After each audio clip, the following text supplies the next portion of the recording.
Hello, everyone, and welcome to another episode of Chop It Up. Uh, got a few funny stories to share this time.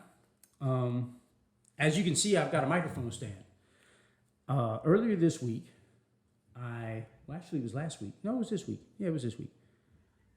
I've been looking for a microphone stand, and I was online, I was at Best Buy, and all these places were charging like 75, $80 for a good mic stand because they knew it was going to be a computer related purchase. So I'm thinking to myself, well, damn, maybe if I Well, get your it mic from. stand just disappeared. No, Did it's I? there. Was it just me that didn't hear that? What's that? Did you hear it, Rebus? Rebus is No. frozen. Oh, What? he's choppy. What's wrong, Rebus? Was You I sure? frozen? No. No. Could you hear Robert? Hello. Hello? Maybe it was just me. Oh, it was just Sorry. you. Go ahead. Alrighty. So Country living. I said, well, let me get it from a music store. Maybe I can get a used one or something. So I end up at this music store way up on Sample Road. It's like 30 miles away. And I know that's not a long trek for someone who lives in the country, but down here in the city, 30 miles, that's a pretty long road. And I go in there and I find a great microphone stand for $32, brand new in the box. And it's fantastic, right? Beautiful, beautiful mic stand. So I pick it up. I get it.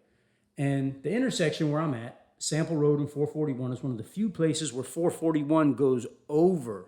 It's not an intersection, it's an overpass. So I'm the first one in line, waiting to take a turn, waiting to make a left turn. I'm in the right lane, the second lane for left turns, right? And my mom is with me. And my mom, she's got some memory issues, so she lives pretty much in today. And while we're stopped at the light, 6 state troopers come from the exit ramp and block off the whole intersection and turn on their lights and get out of their cars. And before we can figure out what they're doing, my mom, in a moment of clarity, looks at me and she says, "What have you done? Are they here to get you again?" And I say, "God damn, Mom, out of all the things you can remember, you got to remember that." Because we were in the car together when I was apprehended for the homicide. And they came in force. You know what I mean?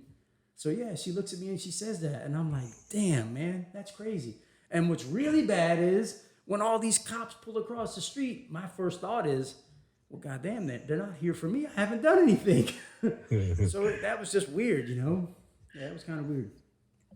I just put a meme up on my page about it. Yeah, Like there's yes, Kermit the yes, Frog sitting yes. there when the Yes. police come into your probation office, Yeah. and you're like, And- Yeah. Basically, what they were doing, they were clearing the way for a construction convoy that was coming through that had some sensor equipment that they were doing some type of measurement. And I ended up asking permission to make a U-turn and getting the hell up out of there anyway. So that's how that went down. that's got to be hard for your mom, like thinking about it. Yeah, I mean, if that's what she can remember, that had to be pretty traumatic for her. yeah, it was bad. Well, you know one of the things they say about the people with memory issues, short-term memory is not good, but they can remember things Right. 30, 40 years ago. I Clarity. mean, and honestly, getting arrested was rather impactful for me, but I'm sure it had more of an emotional effect on her, my mom. Yeah. But I'd like to talk Especially something about, since she didn't do anything wrong to have that Yeah. sort of memory, to have that experience. It's one thing if you've done something where you have earned that, Sure. but if somebody's along for the ride and has to go through that, that's pretty out of control. Yes. But I'd like to transition back to something that we were discussing before about the judicial system, right? We have a judicial system, and we all, as voters and citizens, declare that we support this judicial system because it still exists. So by its very nature existing, we're saying that we're cool with it.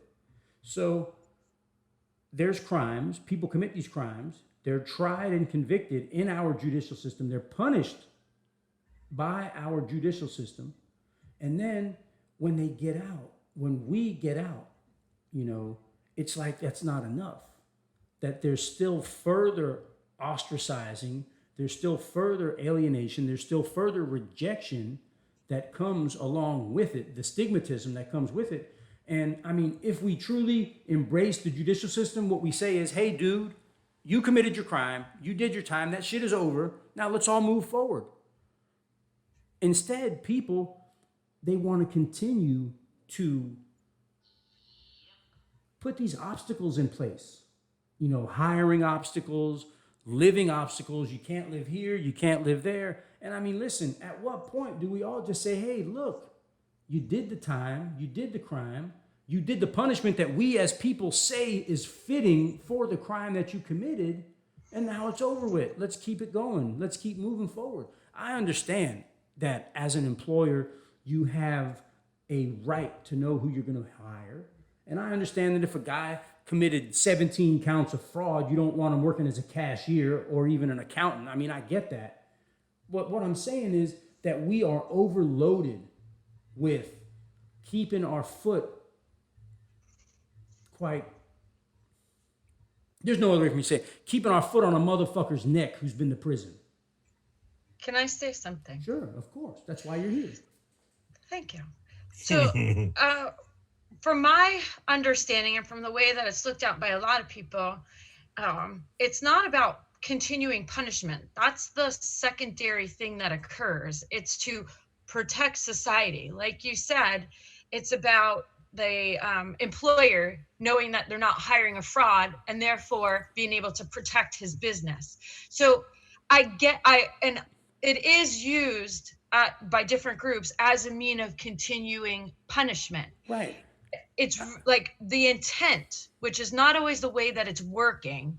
The intent is supposed to be to protect society, like the whole housing thing. We don't want those type of people living here because they have a predisposition to crime.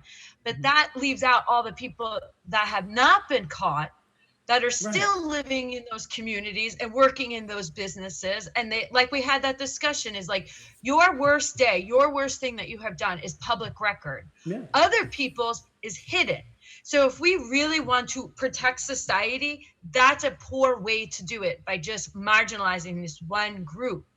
And then on top of it, what we know is marginalizing and putting those restrictions actually can lead to additional crime, because a desperate person will do desperate things. Right. Well, I think another way of looking at it too, excuse me, just think about the sex offenders coming out of prison.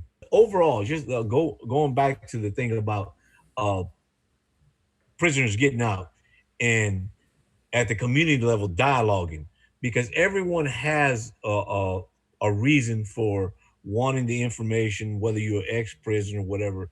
But the idea being that if society wants us to embrace the societal contract to be a good member of society, then once we've done our time, we have to be afforded all the rights and privileges of being a member of society.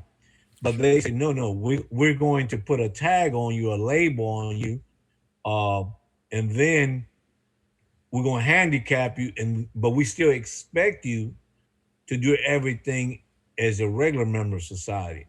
Yeah. And the only way that changes again is by dialoguing with the community, the employees, and all that.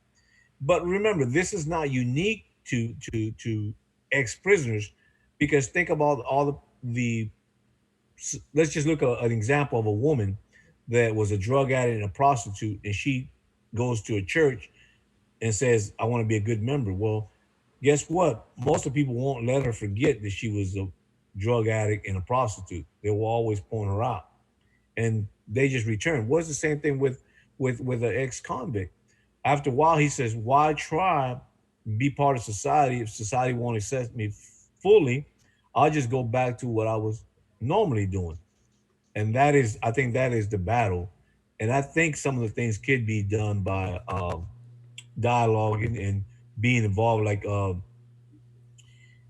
doing things is like Father Boyle's doing out there in LA. And what he basically did is say, okay, you make your own society and help each other. And it's a very successful model.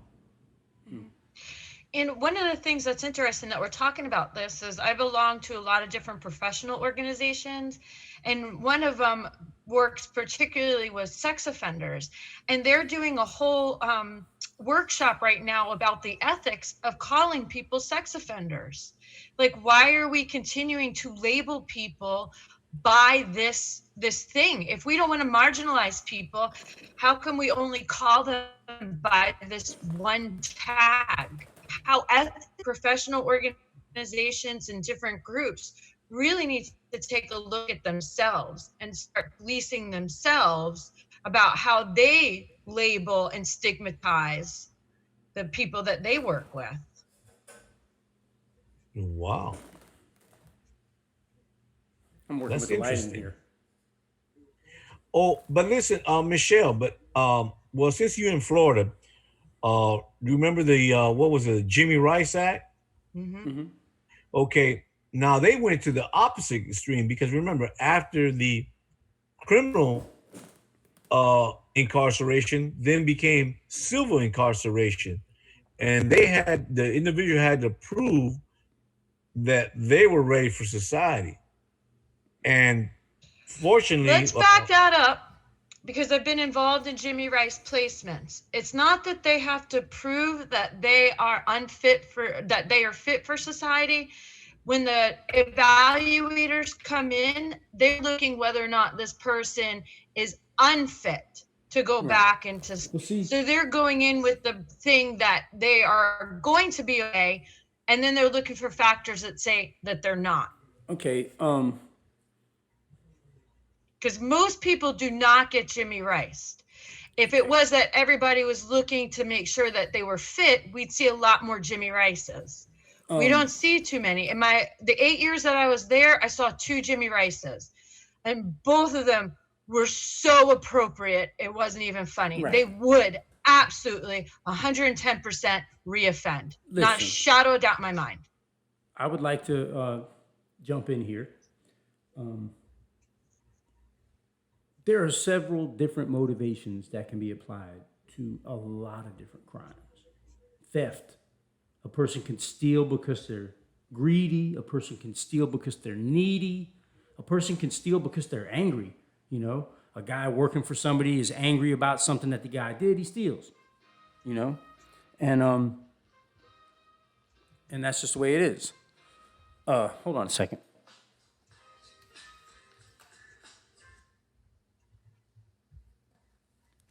So, same thing. Assaults can come from fear. Assaults can come from a break with reality. You know, a guy could be psychotic. Assaults can come from anger, obviously. Murder can come for money or for fear or anger or a lot of different emotional stimulus that can lead up to a lot of different crimes.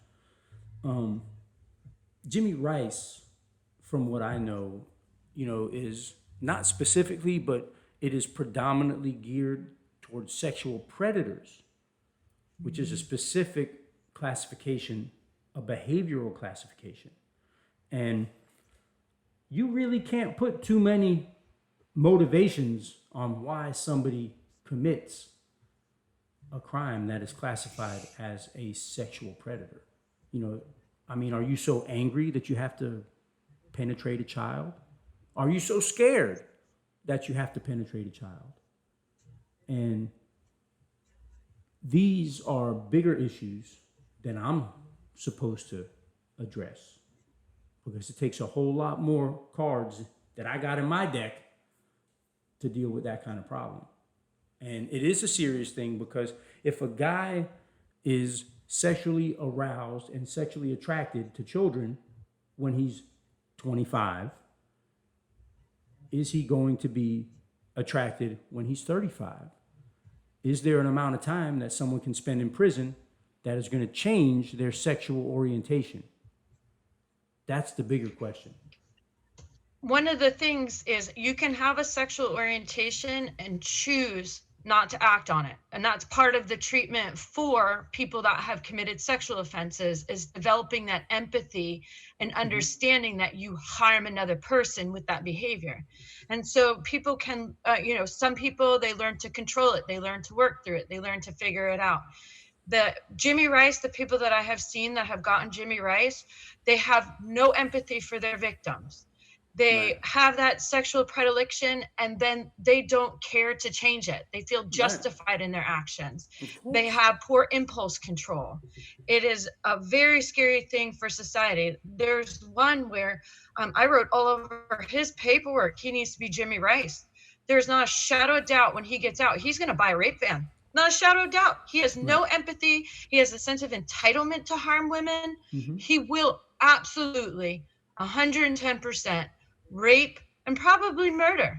Like, not a shadow of doubt. He needs to be Jimmy Rice forever and ever. Well, JR, I hate to get you in here quick, but we're running out of time. You got anything to say to this one? Yes, and I think the things I brought up the Jimmy Rice Act, that's one extreme, but I think that most people look at ex-prisoners through that same lens. They say that once a criminal, always a criminal. You have a criminal personality. You don't commit all these crimes, and it's like that's the way they think.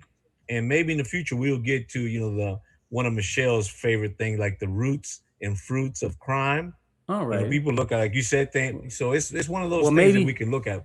Maybe we'll handle that one next time. But in the meantime, it's time to go. So if you like it, man, press like. If you dislike it, dislike it. Just give us some kind of feedback and share, subscribe, tell your friends about it. If you have any problems with the prison system, let us know. We'll try to help. And all our personal information is going to be in the contact description down below. Contact information in the description down below, right? Sounds good. All righty. Until the next time, see ya. Bye.